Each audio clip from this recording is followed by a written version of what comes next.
Vivien Leigh was born Vivien Mary Hartley on November 5, 1913, into a well-to-do Anglo-Indian family whose lifestyle exposed her early to education, culture, and refinement. Raised between Europe and England, she attended convent schools in France, Italy, and Germany, gaining fluency in languages and a deep love for literature and performance. From childhood, she showed an instinctive flair for drama, reciting poetry and commanding attention in school plays. These formative years shaped the elegance and poise that later defined her screen presence. Determined to become an actress, Leigh enrolled at the Royal Academy of Dramatic Art in London. Though her time there was brief, it sharpened her discipline and ambition. What set Leigh apart was not just beauty, but intensity.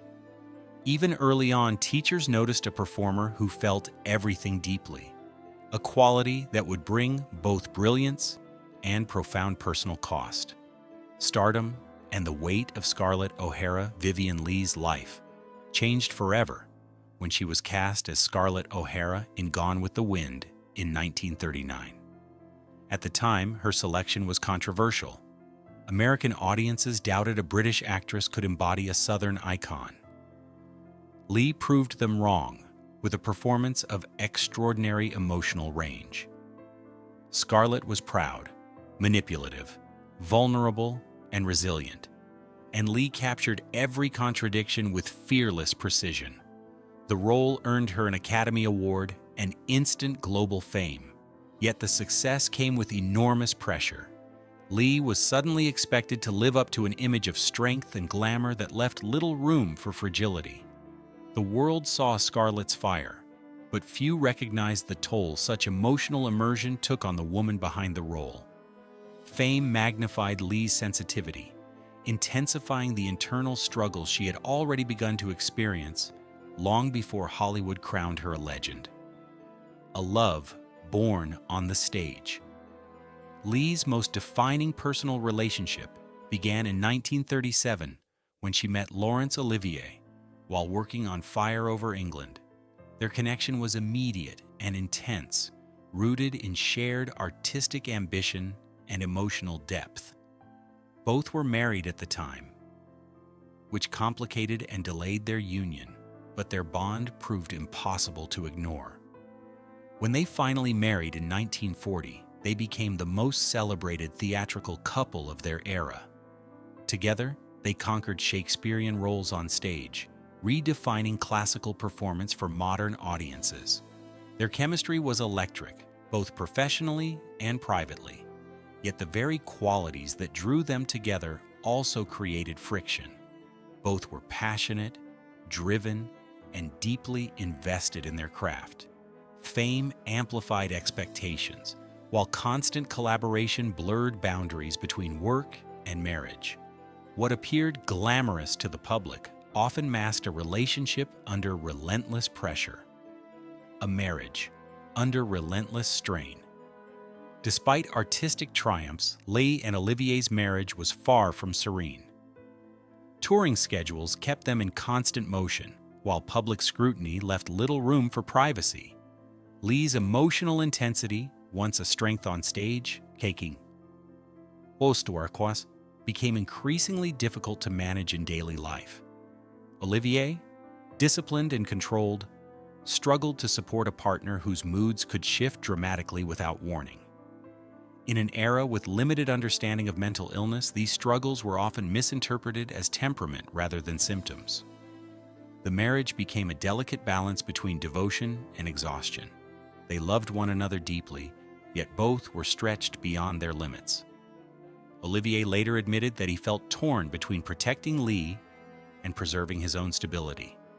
Their relationship was not undone by a lack of love, but by the cumulative weight of illness, expectation, and a society ill-equipped to offer compassion or effective treatment.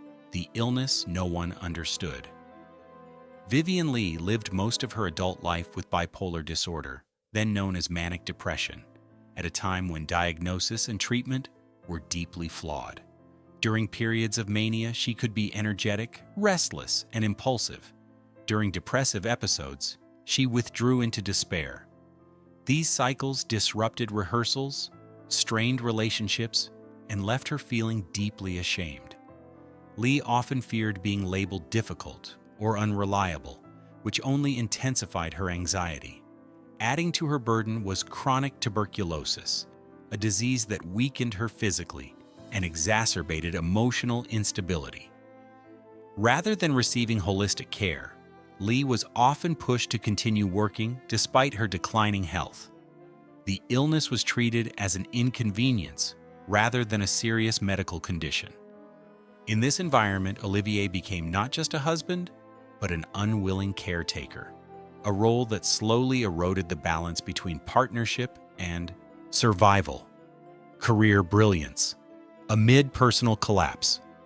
Even as her personal life grew more unstable, Leigh delivered some of the greatest performances in cinema history.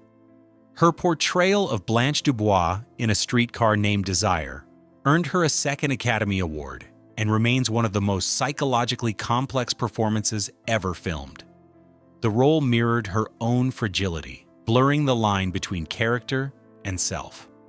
On stage, she continued to astonish audiences, winning a Tony Award for Tovarich in 1963. Yet each triumph came at a cost. Leigh often worked through illness, exhaustion, and emotional pain, determined not to disappoint. This relentless drive, combined with inadequate treatment, accelerated her decline. To the public, she was luminous and composed. Behind the curtain, she was fighting battles few understood. Success did not save her. It merely demanded more from a body and mind already under siege. The breaking point with Olivier. By the late 1950s, the strain on Leigh and Olivier's marriage had become unbearable. Olivier had spent years attempting to shield Leigh from professional consequences while managing crises at home. He loved her, but he was depleted. Leigh, aware of the toll she was taking, felt abandoned even while being cared for. Their dynamic shifted from partnership to survival. When Olivier began a relationship with actress Joan Plowright, it marked not betrayal so much as surrender. He had reached the limits of what he could endure. In 1960, after 20 years of marriage, they divorced. Olivier later described the decision as devastating but necessary. Leigh was left heartbroken, interpreting the separation as confirmation of her deepest fear, that her illness made her unlovable. The divorce was not a failure of affection, but the tragic outcome of forces neither fully controlled. Life after the marriage. After the divorce, Leigh continued to seek companionship and stability, eventually finding comfort with actor Jack Merivale. Though they never married, he offered patience and acceptance without expectation. Olivier, meanwhile, remained publicly respectful of Leigh, often deflecting blame away from her and towards circumstance. Despite their separation, he continued to feel a sense of responsibility for her well-being. Leigh's health, however, continued to deteriorate. Tuberculosis returned with greater severity, weakening her body and limiting her ability to work. Still, she made one final acclaimed film appearance in Ship of Fools in 1965, proving that her talent endured even as her strength faded. Those close to her described a woman who remained sensitive, intelligent, and deeply aware of her legacy, even as she struggled to maintain peace within herself. The final years and quiet dignity. In her final years, Leigh lived more privately, surrounded by fewer demands and quieter routines. The emotional storms that once defined her began to soften, replaced by physical frailty. On July 8, 1967, she was found dead in her London home at the age of 53, having succumbed to complications from tuberculosis. The news stunned the world. Tributes poured in, not just for a great actress, but for a woman who had endured extraordinary suffering behind a radiant facade. Her ashes were scattered in Sussex, a peaceful resting place far from the stages and sets that had defined her life. Olivier, though long divorced, was deeply affected by her death. He later spoke of her with tenderness and regret, acknowledging both her brilliance and the tragedy of a system that failed to protect her. Understanding the truth behind the divorce. Vivien Leigh's divorce from Laurence Olivier was not the result of scandal, betrayal, or lack of love. It was the consequence of living in an era that misunderstood mental illness and demanded perfection from its stars.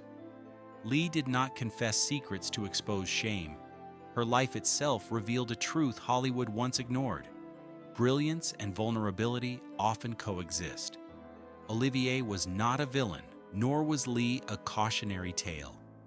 They were two extraordinary artists caught in circumstances larger than themselves. Their story challenges us to reconsider how society treats those who suffer quietly while entertaining millions. Today, Leigh is remembered not for her illness, but for her courage, talent, and emotional honesty.